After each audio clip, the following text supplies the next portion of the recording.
Good morning and welcome to the VASLan AGM 2020-2021. Who could have imagined that we would be delivering a second virtual AGM this year, but hey, here we are again. I wonder what next year's might look like. Watch this space. At last year's AGM, we highlighted our journey of improvement, and that would see us reshaping our staff team, relocating to new office premises and refocusing our methods of support to South Lanarkshire's third sector. At that time, we had made a start on these improvements, and we're delighted to say that we have indeed reshaped the staff team, allowing us to better serve the sector and are settled into our new office accommodation.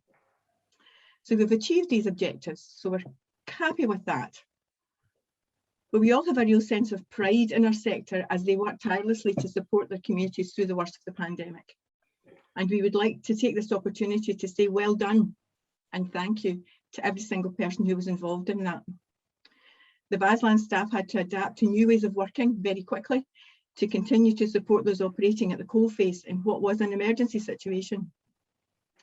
2020 saw our then CEO step down, and we acknowledge Gordon's contribution to VASLan's key aims and objectives over the years. And at the end of the financial year, we saw the successful recruitment of our current CEO, Stephen, whom you probably know but will be on screen later on. We welcomed him into post early March 2020, and I think it's fair to say he's settling in fine. The next part of the journey, entering our 2021-2022 financial year, VASLan's board supported the management team's view that it was time to invest, time to explore the big ideas, but more on that later. For now, we'll work through the 2020-2021 business of this AGM, and please feel free to use the chat if you have any questions that you want to ask of the things that we're discussing today. Please feel free to do that. Item 2, we move to the previous minutes. You'll have seen these of the last AGM, the 10th of November 2020, and I propose acceptance of these. Is there someone who can second that, please? Yes, I'll second it, Nancy. Terry Patterson. Thank you. We need members' agreement on this. So can I ask the members present if anyone is not in agreement? I think this is the easiest way to do this.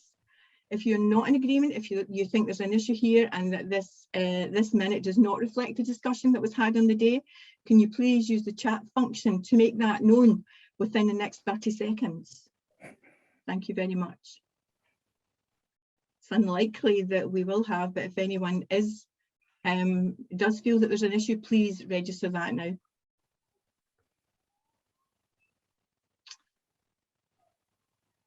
There's someone in the background checking all of this out.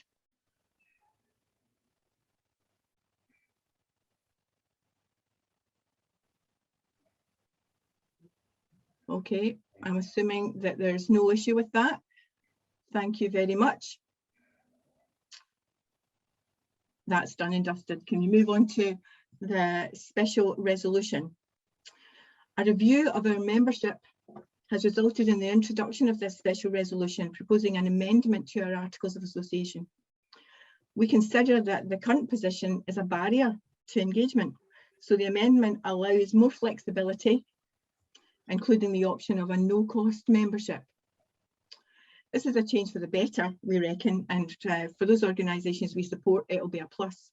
But if any member, again, is not in agreement with this, can you please register this on the chat now? The change requires 75% of members in attendance to support this resolution. So if you're not in support of it, please respond quickly to allow us to accept this.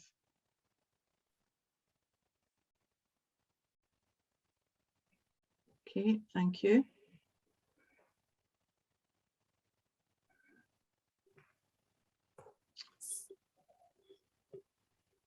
I think there's a counting process going on in the background, so I think we will come back to that, the outcome of that, when the numbers are all added up. The accounts obviously are a key part of this meeting this morning, and I want to introduce Mr. Craig Fotheringham of the Kelvin Partnership, who will present the accounts for the financial year 2020-2021. Craig. Thank you, Madam Chairman. Ladies and gentlemen, many thanks for your kind invitation to address your virtual AGM today. Still very strange times we live in. I'm the Senior Statutory Auditor of the Kelvin Partnership. You should have the accounts in your welcome pack. The accounts for the year show a large increase in income during the year from just over £573,000 last year to just over £1.25 million this year.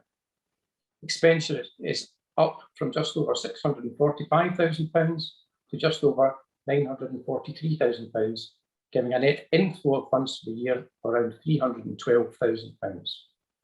We need to look at the restricted and unrestricted funds position to gain a clearer understanding of this large inflow during the year.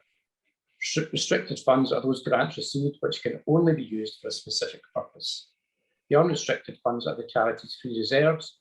These may be used for any of the charity schemes. Unrestricted funds increased by £38,000 during the year, and unrestricted funds by £273,000. This is primarily a timing issue, as funds received in one financial year are then dispersed in the following year. There were many grant funders during the year, but main funders were South Lanarkshire Council, the Scottish Government, the NHS, and the Integrated Care Fund. Restricted funds carried forward into 21-22 were primarily related to three managed funds: the Integrated Care Fund, the COVID-19 Contingency Fund, and the Building and Celebrating Communities Managed Fund. As already mentioned, total expenditure on the SOFA was £943,000.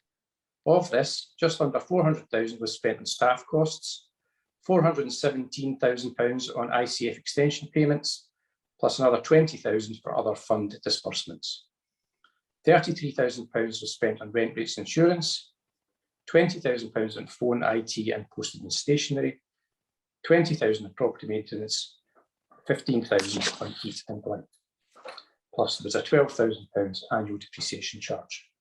So our surplus during the year of £312,000, which gives reserves carried forward of £1.1 million. £304,000 of these reserves are restricted and must only be used for a specific purpose. The balance sheet illustrates the assets and liabilities which make up the reserves figure as at close of play on the 31st of March 2021. The main items in the balance sheet are as follows: assets 25,000 and debtors 35,000, not much difference from last year. Cash at bank was just over £1 million. This is an increase of nearly £300,000 last year, and that reflects the increase in the funds already mentioned. Creditors were 16,000, very similar to last year, and again total reserves 1.1 million, again split 304,000 restricted and 799 unrestricted. We have audited the accounts of VASLan and confirmed we show a true and fair view of the charity's affairs for the year then ended and of the net inflow of funds for the year. I'd like to express my thanks to Letitia and Gordon for their assistance during the audit, and I wish Gordon a long and happy retirement and look forward to working with Stephen for many years to come. Ladies and gentlemen, that concludes my report. I'd be happy to take any questions.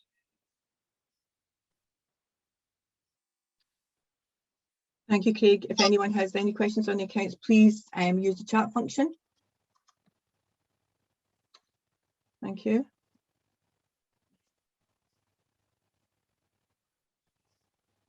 Just to update you, the special resolution was passed unanimously. So I'm not seeing any questions from any of the attendees. So if you're happy with that, then thank you very much, Craig. That's really good. The finances are looking healthy. So I appreciate your input to that. And again, as you say, Letitia and Gordon at the time for the input that from our end. So thank you for the key points to that financial year, and I would like to propose the re-election of the Kelvin Partnership to handle the accounts in the next financial year. Can I have someone to second that, please?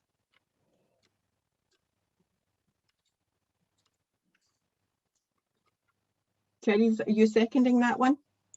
Sorry, I forgot and switched my mic off because I was talking. Yes, second that. Thank you very much. Again, we need Thank you. the members to approve this. So if I can ask if anyone does not agree with this, if you could use the chat function now in the next 15 seconds. Thank you, Craig, for all your help with that and for the work that goes into the accounts. There's a lot of stuff goes on in the background that I'm sure people involved in this will already know about. Okay, I'm not seeing any questions on the chat, so thank you for that, and we'll accept the accounts as they stand. I'll speak with Letitia and Stephen, get these signed off maybe later on in the week, and we'll get them lodged with Companies House in due course. Thanks, everyone. Okay, thank you very much. We move on to the election of directors. In recent months, Gordon McHugh was co-opted to the board and now requires to be elected by the members. So if any member has any objection to this appointment, again, can you please use the chat function to register this now? This is Gordon's been at the last meeting, and we're certain that his input to the business of VASLan will be extremely useful as we move forward. But please, if any member has any issue with this, please let us know.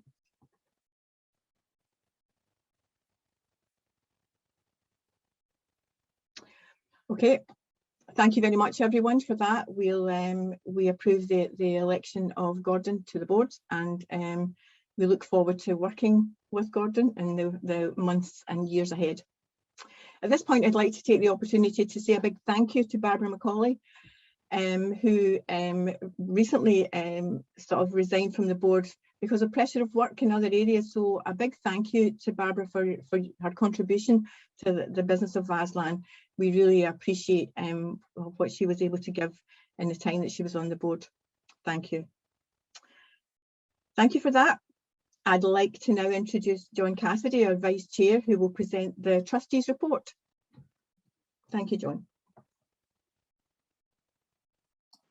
Thanks very much, Nancy, and hello everyone. Good to see so many folk this morning. And as Nancy says, it's very odd to be doing another virtual AGM.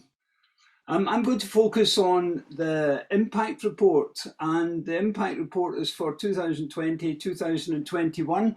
It's available on the website, but also was sent out with the papers for the AGM. So I'll take you through just very briefly some of what I think are the real highlights for us, and they are properly good highlights.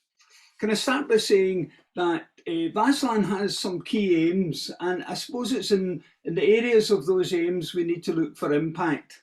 The first of those is characterised by the word knowledge, and that is that VASLan provides a source of knowledge and a whole range of different kinds of aspects of running the third sector and running organisations. And that's a very valuable resource for organisations in South Lanarkshire. Second one is that having a strong voice, and this is a critical one. VASLan has a role in ensuring that the third sector's voice is present and active in various levels of decision making, right up to the top levels of decision making in local authority. An important one for all organisations is developing capacity and having the capacity for sustainability and to bring about change. And VASLan's central to that in South Lanarkshire. And the fourth one is about connecting. And it's never been more important that organisations in the third sector connect well together, collaborate well together, and move on to bring about change together. My first slide is really, I thought about the title to this, and I couldn't think of one other than is better than saying, what a South Lanarkshire response to COVID-19. Absolutely amazing. And it's a response that reflects the connectedness, the cooperation, the collaboration that organisations have put together to respond to what was and is and continues to be a very difficult time for everyone. Some of the statistics are there, but perhaps the most important bit in this slide is the set of terms that characterise what that collection of effort meant. It meant collecting, collaborating, sharing resources, all of these things, going above and beyond. And the final word, I think, really important, caring. South Lanarkshire cares, and the organisations in the third sector care, and VASLan has a key role in ensuring that that caring can happen and continues to happen. In my second slide, I've just taken that theme. People of South Lanarkshire do care, and over this piece there's been, you'll see the numbers there of people across South Lanarkshire who have volunteered to be part of that effort to respond to COVID-19. And VASLan took a key role in that, in setting up a bank of volunteers. All those folk who came forward, recorded their interest in being volunteers, and then a really important thing, folk think you just need to take all the names and that's it, done. No, it isn't. You have to ensure that the volunteers' expectations of volunteering are supported. And that bank ensured that VASLan kept in touch with the folk who came forward and gave them that expectation, managed that expectation to say, well, we've got a lot of organisations looking for volunteers just now, or we don't have so many places just now, but we'll keep you informed. And had then automated broadcasts were introduced, which helped organisation contact directly with volunteers and manage that amazing resource across South Lanarkshire. You'll see the number of interactions that VASLan had with volunteers, 12,000 interactions over the piece, and they continue.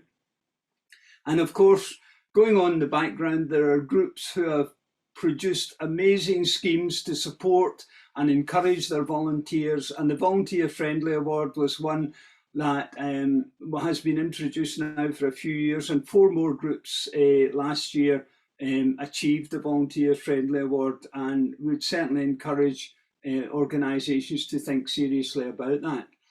On my third slide, an important part of any organisation's existence is its funding. And in 2021, the William Grant Foundation approved VASLan to administer a small grant scheme. And 23 grants were, it doesn't seem too many, but the impact of those grants is huge. 23 grants between 50 and 1,500 were given out to organisations across South Lanarkshire.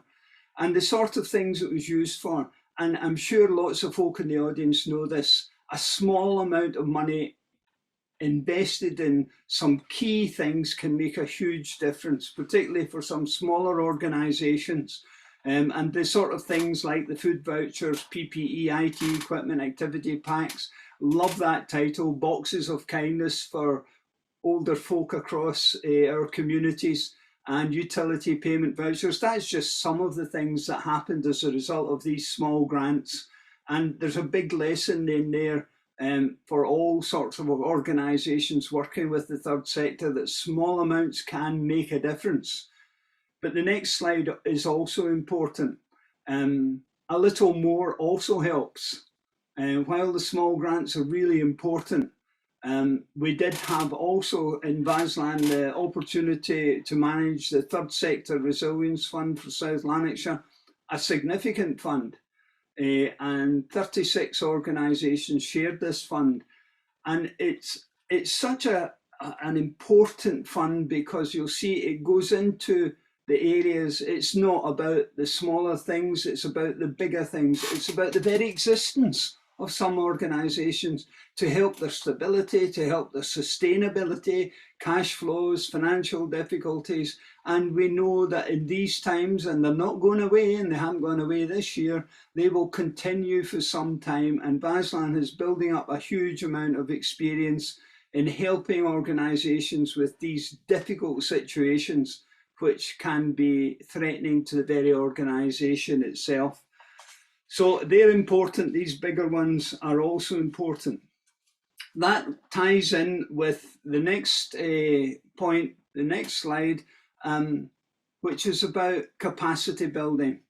I'm sure there's lots of folks sitting here today who are in organisations of various sizes, but all of which have to be concerned about their capacity.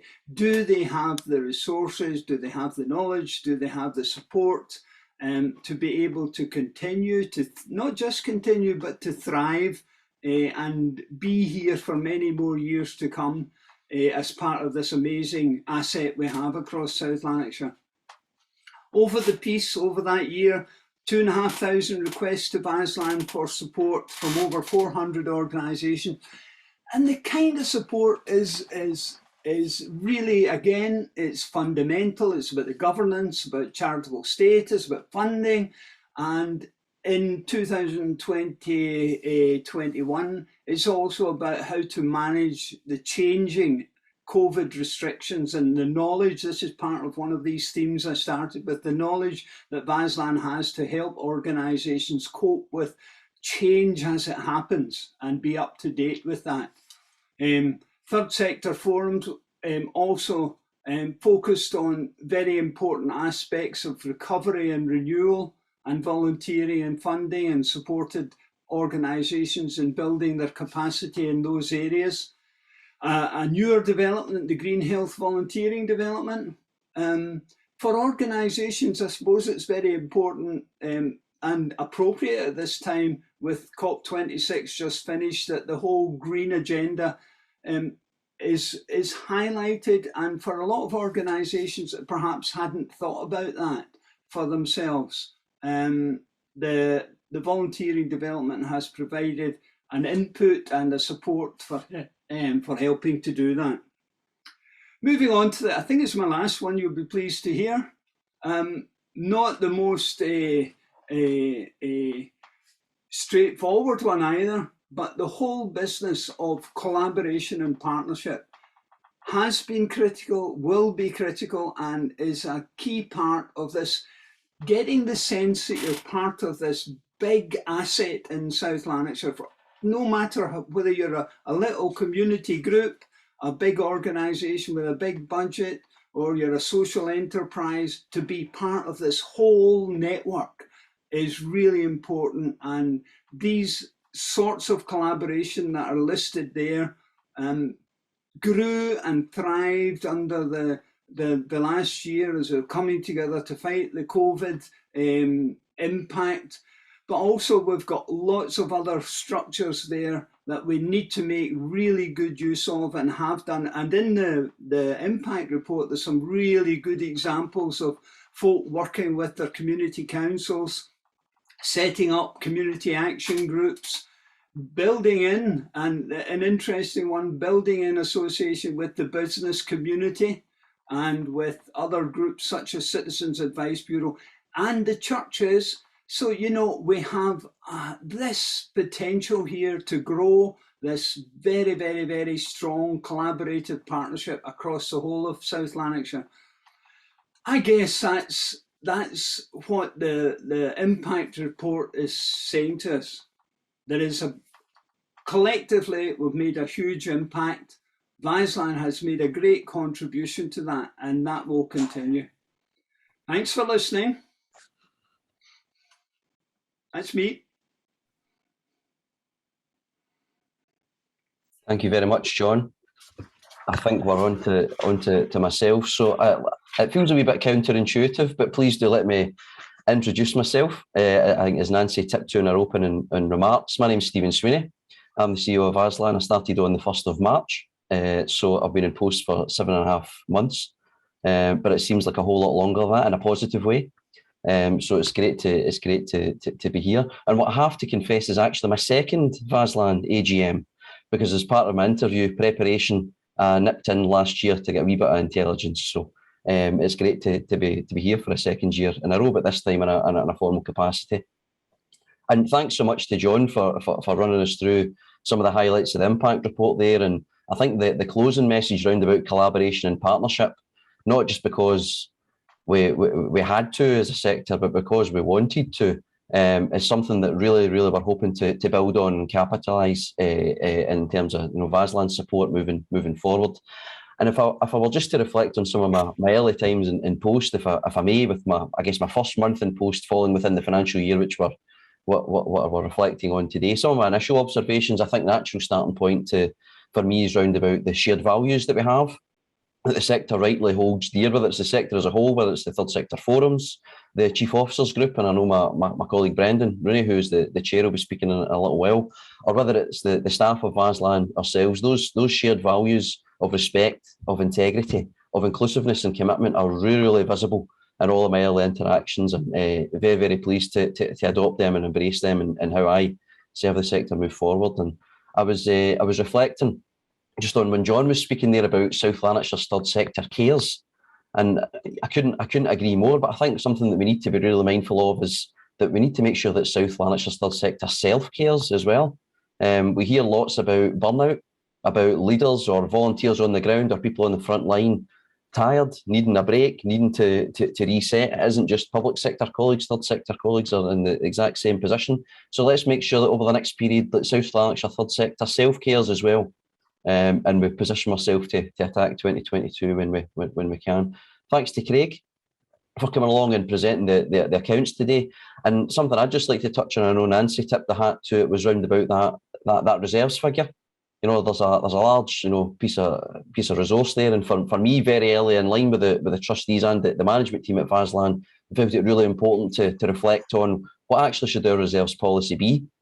And actually, we should be a wee bit more risk positive. We should keep a little bit back for a rainy day, but really we should be investing in the sector. We're here to serve. We should be resourced in different areas. So we've invested a little bit in our own infrastructure, how we best organise ourselves, and I'll touch on that when I come back on a little while. But also we're putting our money where my mouth is as well. We've doubled the Building and Celebrating Communities budget that will be distributed to activity across the sector, and the activity that John spoke of through the William Grant Foundation, and the relatively small amounts of money is going and making huge pieces of difference and being the difference to some organisations existing or otherwise. We'll be using some reserves to kind of relaunch a version of that early in 2022 as well. So keen to build on that. And right now we're scoping what our next reserves investment within the sector may look like, and we're exploring some interesting propositions within a technology space.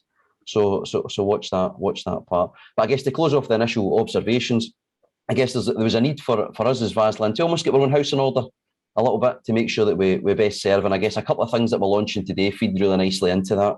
As Nancy's already touched on with the revisit of the articles in terms of our membership, today we are relaunching our membership, which we're really excited about. The overarching theme is that as a sector, we're stronger together. It's about collaboration and partnership and capitalising on the strength that we've built and we've harnessed as a collective. So whether as I hope that as a current member or as a proposed potential new member that you sign up when we have a free membership that's focused on engagement and cuts through any of the bureaucracy that previously may have existed. Right over the previous years, we've engaged at different levels with over 1,500 organisations. So as we rebuild a membership focused on engagement, and we go from 50 members to 500 members, and aspiring to reach that 1,500 members if the appetite is there. I guess the key message there is that one single voice only goes so far, but we're stronger together. And if we can build on that partnership and collaboration, we have a public sector who are listening and authentically, not just tokenistically, authentically want to work with us more than they ever have before. Because if not now, then when will that be? So as a member, why would you not be a member? I guess would be the proposition that we would put to you. We'll support you with promotion and with visibility of what you're doing at a local level. I've spoke about how we're reflecting on our own digital capability and how we would support that of a sector. So we would anticipate that we'll launch some sort of shared space that we would hopefully open up for us all to utilise and build on that partnership and collaboration in a innovative, forward-thinking way. A growing trend, which I'll speak about in a sec, is TSI has been asked to manage funds locally. So as a member, that would open up opportunity to access some of these managed funds. Brendan, as I say, is going to speak about the Chief Officers Group. So again, as a member of VASLan, it opens up a potential opportunity to play a part in that space as well. And of course, you get to vote and have a say in terms of the future shape of VASLan. So hopefully, as you receive more information on that in the coming weeks, you'll sign up and be a part of the collective journey together. The second thing that we'll be formally launching today is a Communities Mental Health and Wellbeing Fund. And in a moment, I'm going to introduce a video from the fantastic Suman Gupta from the Health and Social Care Partnership, who's just going to explain from his context why this fund exists. And thereafter, I'll give a wee bit of detail, including some information about some information sessions where you can actually come and find out a little bit more, and they're happening over the next week or two. But I'll pause there. Delighted today to launch our new membership, but also to launch this new fund. I'll pass over to Suman, and then I'll circle back thereafter just to give you a wee bit further context. Over to Suman. Thank you. Good morning. My name is Suman Gupta, and I'm the Director of Health and Social Care for South Lanarkshire. I'm delighted to be able to join you, albeit through the medium of a recorded video message. First of all, I'd like to open with a note of recognition of appreciation for you, our third sector partners. As many of you will recognise, South Lanarkshire's health and social care system has been under huge pressures of late. Our staff are doing everything they can and are showing the highest levels of professionalism, commitment and resilience in doing that. I very much appreciate that their effort continues to dovetail with the selfless dedication of carers, family members, communities, and crucially of you, our third sector partners. Examples of the massive contribution the sector has made through the pandemic abound. From Mr. T and his volunteers who cooked and delivered thousands of meals to vulnerable people, to those community groups who thoughtfully prepared pick-me-up baskets for key workers. I do not take that contribution for granted. So thank you. Where the recent past has reinforced our partnership foundations, our common purpose, compassion and action, it is to the future that I now turn. One huge challenge we face, and indeed are going to continue to face for quite some time, is that of tackling mental health inequalities. The pandemic has been tough on all of us. It's been particularly impactful on the mental well-being of a range of groups across our society. This is why our Community Mental Health and Wellbeing Fund is so welcomed, and indeed has the potential to make a positive and powerful impact for local people. Informed by people with a lived experience, the ambition of this fund is to support grassroots initiatives which promote mental health and well-being. The catch is that the fund requires to be distributed and utilised by recipient organisations by the 31st of March 2022. Needless to say, this will require a quick and flexible response by partners locally. So we need your help once again. With you, our intent is to support resilience and indeed the resourcefulness that already exists across our diverse local communities.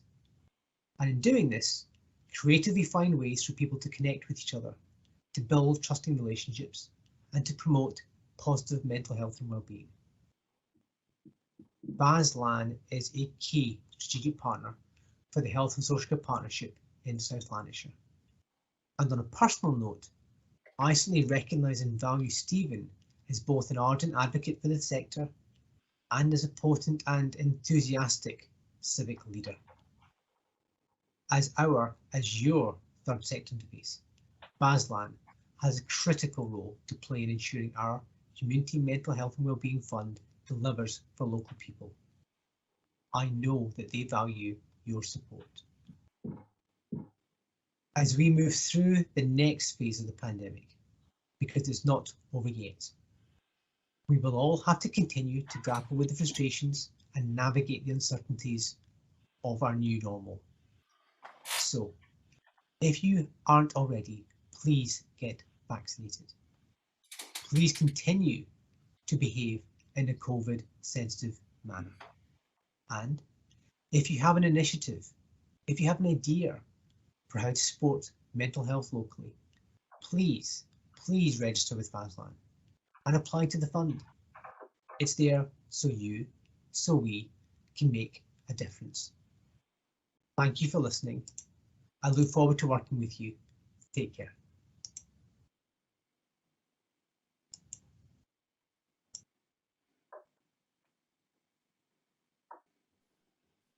Thank you very much to Suman for taking the time to record that message for us today to launch the fund, and also as positive messaging and encouragement round about the work of the sector. And I have to say, since coming into post, I've been delighted with the support of the Health and Social Care Partnership, and anticipate, you know, that the relationship between the sector and the Health and Social Care is going to build significantly over the coming months and years.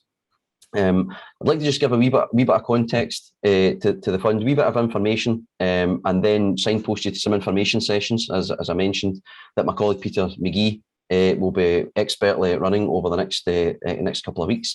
And what I would say on the fund here is, it's a tip of the hat to localism, and it's a call to action, folks. I guess what the Scottish Government have recognised through the pandemic is that if we want a resource to reach grassroots, to get to communities, to get to the ground quickly, it needs to be done through less bureaucratic means. So the proposition of being distributed through TSIs, using sources of knowledge locally to get money to the ground as quickly as possible.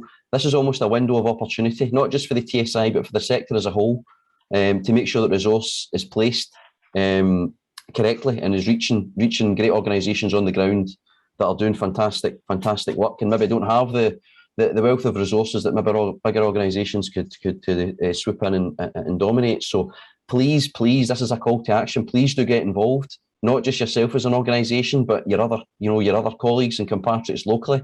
This is a call to action to make sure all your networks fully, access this fantastic opportunity. It's about broad adult mental health prevention and supports. There's a real breadth and scope of different activities that, as long as they start this financial year, just to clarify a point that Suman made, as long as the activity starts this financial year, it can be a 1 or even up to 2 year project. In South Lanarkshire, we've got over 880,000 to distribute, maximum of £10,000 per initiative. So we're certainly going to be looking at over 100 organisations locally within South Lanarkshire's third sector benefiting. The fund will be opening on the 22nd of November, with the National of the Vast for all to be launched by the end of the month. And as I say, we need to have all of that allocated and distributed by the end of this financial year. So please don't wait. Please don't rest on your laurels, whilst fully acknowledging the self-care and the range of competing priorities just now. But please do get yourself in the front end before the festive period here, and give yourself an opportunity to attack this early in 2022. And we will be leading in the process for the application evaluation and monitoring as part of the local partnership we formed with Health and Social Care and other colleagues. And just to tip on the information sessions that I had already mentioned there, there's some of the dates. I'm sure we'll circulate something soon thereafter. I see Stuart's just put a wee note in the chat there, and Peter have as well. So there's some information there to gather. So please do query in advance. Please do link in with Peter. Please do come along, and please do open up your networks and suggest who else we need to be taking this on the road to proactively support, because there will absolutely be an element of capacity building in there for us as well, to support organisations to formulate their idea and turn that great vision into reality. Moving away from the fund now, having I guess launched the new membership and the fund, I'd like to introduce the even more magnificent Brendan Rooney, who is the chair of the Chief Officers Group within South Lanarkshire's third sector. And having come into post 7.5 months ago, I've certainly been struck with Brendan's, Suman's mentioned my own enthusiasm, but Brendan's energy, commitment, passion, expertise. I'm indebted to the support he's given to me today, and I'm delighted today to give Brendan the opportunity just to share some of the work of the COG today and some of the aspirations for the future. So over to you, Brendan, Mr. Humble. Thank you. Thank you, Stephen, and no pressure there. I reckon I might have probably one of the easier roles in the AGM this morning, because what I've really got to do is share a good story with you, actually. And in time-honoured tradition, once upon a time, I'll start with once upon a time. We had a rather disjointed and fragmented third sector, and not that long ago, actually. Not that long ago, but we don't anymore. And there's been a theme that I've picked up, I'm sure everyone else has picked up, of connectedness, joining the dots, and working together in collaboration. And that's pretty much the essence of the story I'm about to share with you as well. So back in late 2016, and pretty much by accident rather than design, a number of chief executives, chief officers, whatever the titles happen to be, of third sector organisations got together, and we actually had an opportunity to talk about the sector in general. And it was under the auspices of and part of VASLan, the conversation, and actually was really helpful. And we recognise that between us, we've got hundreds of years of combined experience working in the third sector. And why wouldn't we? And I'm not commenting on anybody's ages here, just for clarity.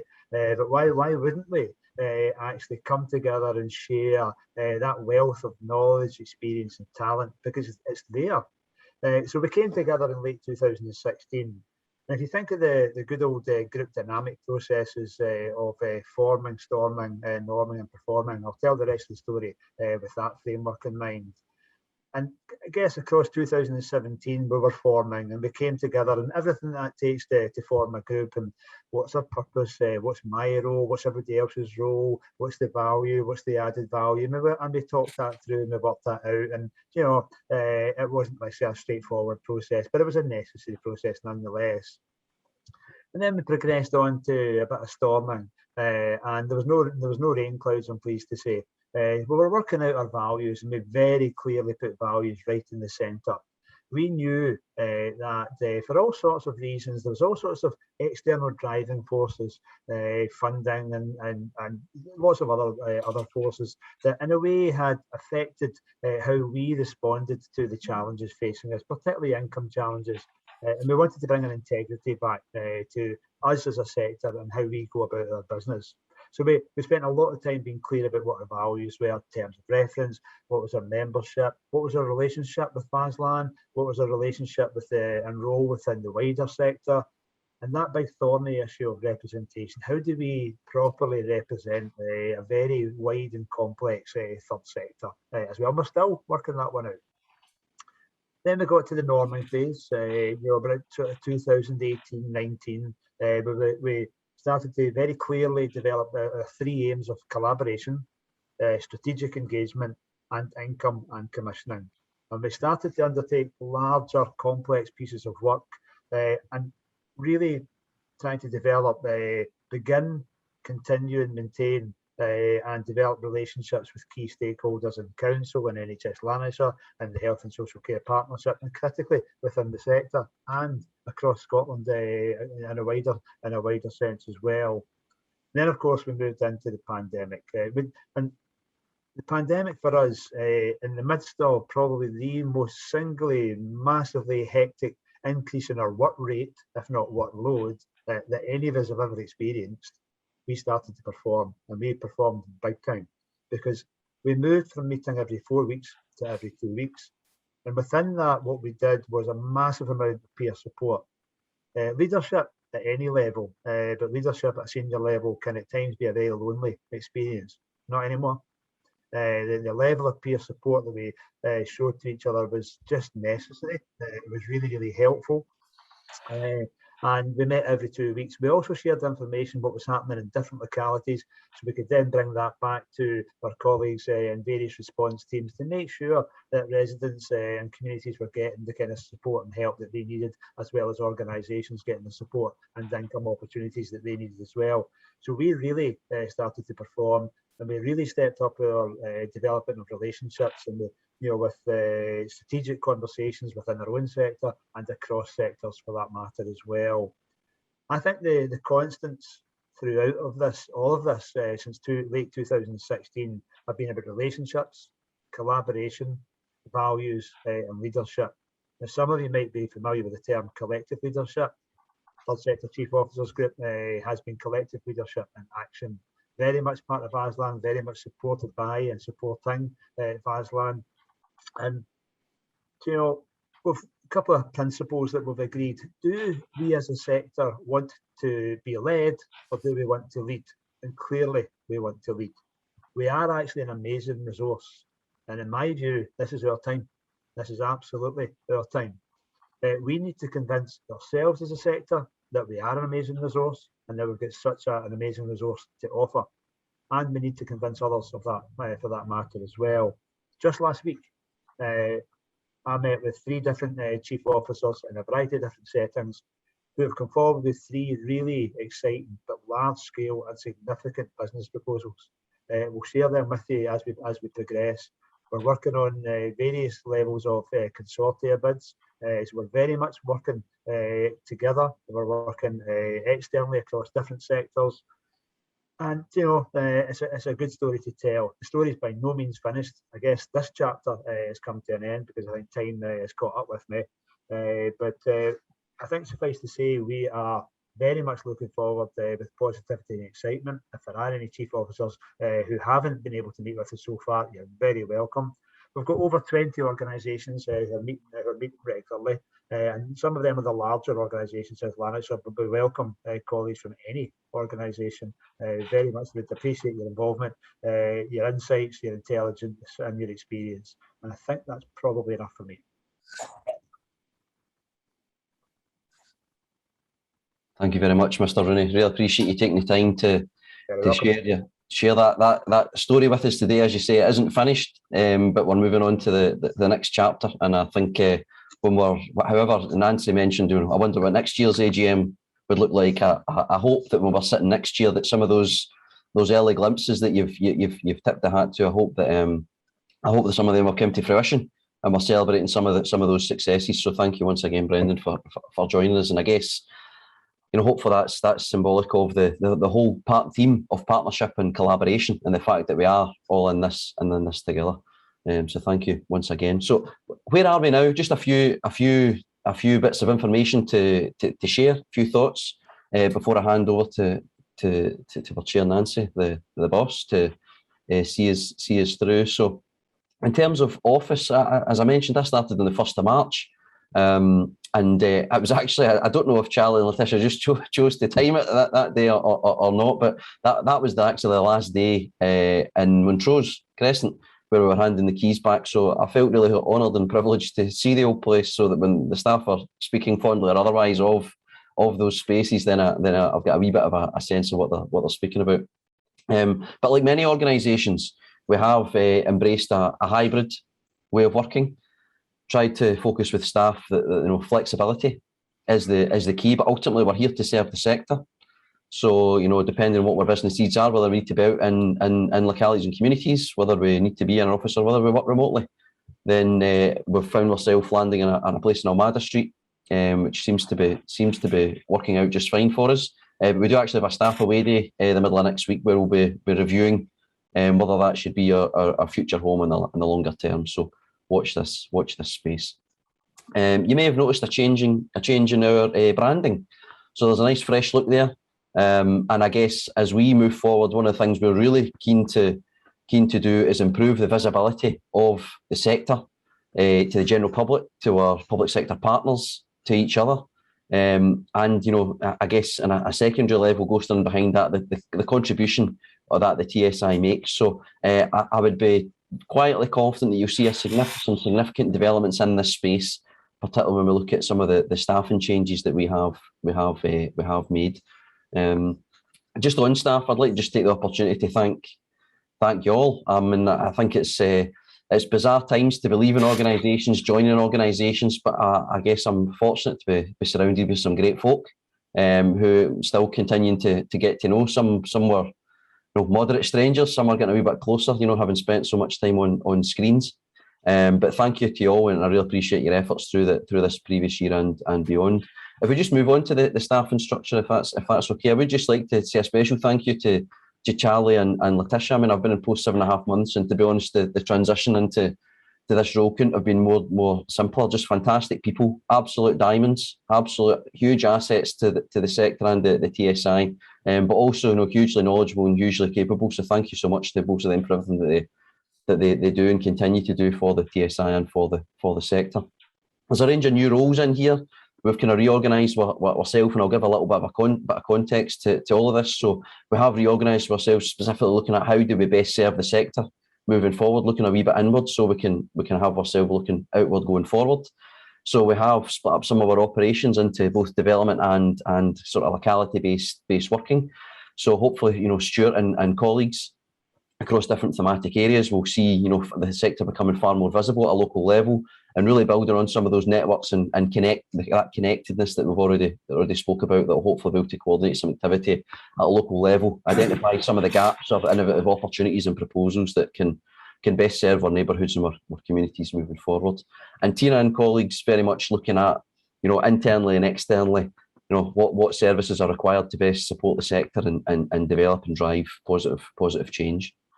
So the next slide just gives a wee bit of detail on some of those roles a wee bit more, from the the Building Celebrating Communities agenda, which now sits within VASLan, closely supported by Health and Social Care. So we have VASLan in there, and we'll be relaunching the Building Celebrating Communities agenda in hopefully January. So again, something to look out for, and again, redoubling the efforts around about that reserves investment, which we've also placed in there to double the funding pot. There's also a new social enterprise for health role, and Monica has joined us, and that ties nicely into some of the community wealth building proposals that I'll touch on in a little second, being driven by the local authority and the other anchors like the NHS. And we have a youth guarantee programme looking at some young people who maybe have been disproportionately affected, building on their work experience, their skills, and linking in with third sector organisations, colleagues, to provide volunteering opportunities and develop that sort of pathway towards employability. And there's other colleagues that have joined as well. So we welcome everybody to the team and look forward to working with you as well, collectively support the sector going forward. So what is next? I guess a wee bit of looking towards what public sector partners, and a wee bit of looking towards the sector.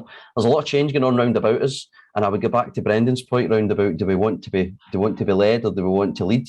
So I think we're in that place where we're transitioning from being a sector that's been led, but we're stepping up and we're wanting to lead. There's a new community planning partnership plan being developed, and I know that there's been significant third sector voice in the survey and the focus groups. It's now at the writing plan stage, and I'm putting forward that positive challenge, hopefully on your behalf, where the CPP can't be a reporting structure. It needs to add value. It needs to be something that's going to benefit our neighbourhoods and communities through the collective efforts of the partners. So that positive challenge is in play at the minute, and hopefully we'll see, as those priorities do emerge, some tangible outcomes and some a real difference being made locally.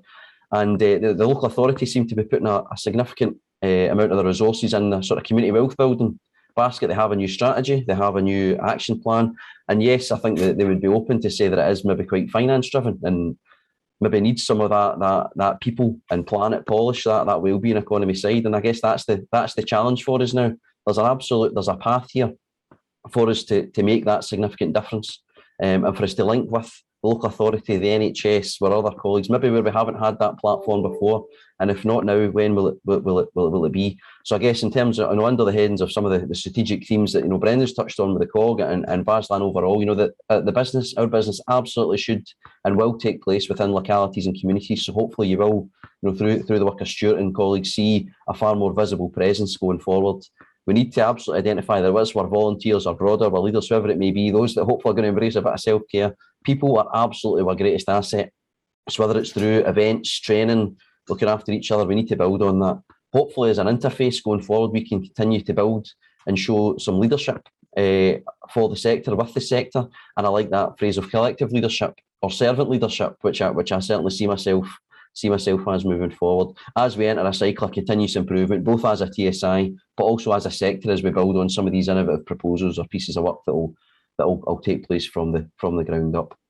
And then I guess if I look to yourself as members, as a sector, it's keen to hear from you. How do we best serve you moving forward? Some organisations you'll be quite happy doing what you're doing. Others you'll have a vision, you'll have an aspiration, and you need some support to achieve your goals. Well, hopefully we can be here to do that with you and for you. And if we can't do that in-house, then we'll point you in the right direction. But I guess that overall theme of partnership and collaboration, some old phones ringing there somewhere. That theme of partnership and collaboration hopefully is live and visible, and it's authentic. And we look forward to working with you and serving as we move into 21-22 and 22-23 over the coming weeks, months, and years. So thanks very much for your support. I'm now going to hand over to Nancy to close the business for today, and look forward to working with you moving forward. Thank you. Thank you, Stephen, and thank you all who have participated in this meeting this morning. And I hope you agree that there are many things to be excited about now and in the future. Community wealth building has certainly opened up an agenda that I think is really exciting, and being able to define what that might look like over and above the financial side that the council have put forward at the moment, I think is really, really amazing, and it's good to be in at the start of that. And the community planning partnership priorities in the survey and where we take that, I think, and how that looks as though it's going to develop in the future, I think is very positive as well. And also our sector's ability to influence policy, I think, is significant in relation to our desire to support positive change in our communities that can benefit all people. The recognition of the ability of our sector to step into the gap and show the value of coal-faced community organisations has been acknowledged far and wide. And we pay tribute to the hard work and dedication of everyone involved in that support and the continued effort to emerge from the effects of COVID. And we know that people, while lots of people have been on furlough and various things, these guys have been out there working hard. So as Stephen's already alluded to, we've really got to look after one another. And as Brendan says, the COG has been doing that. And I hope that in our communities, we've also been doing that and helping one another to deal with the challenges that we've been facing and all the hours that have been put in. What's also clearly accepted, again, is the value of partnership working, where resources are brought to the table from a range of sources to best serve local needs. The focus and priority being the said need and not individual organisational objectives and motives. Of course, these are important, they have to be, but the priority has to shift to the person, the family, the community. And that's a big challenge for all of us. I believe we're seeing the shoots of a movement that's willing and able to grasp the unprecedented opportunity to improve how we work together to deliver these services. And we look forward to sharing great stories with you in the future around that topic. VASLan will continue to embrace engagement with new opportunities that can have a positive impact. We'll continue to bring the sector's position to discussions at all levels and continue to support organisations to investigate growth, sustainability and better connectivity. We're indeed living through extraordinary times, and VASLan will do our extraordinary best to support and drive initiatives that can improve both the sectors and the wider service delivery model across South Lanarkshire. Many stories, books and reports will dissect the happenings of 2020 and 2021. But here today, we recognise that in the midst of the challenges, opportunities are sometimes presented that could very well be world-changing. And this morning, I just leave it with you. We have to find them. So that's my challenge to you between now and next year. We have to find them. So thank you everyone for your input to this morning, and thank you all for joining us at this AGM. And we hope we might have the privilege of meeting up with you in person in the not too distant future. Thank you for joining us. Thank you to everyone, and take care and stay safe. Our meeting has now come to an end. Thank you.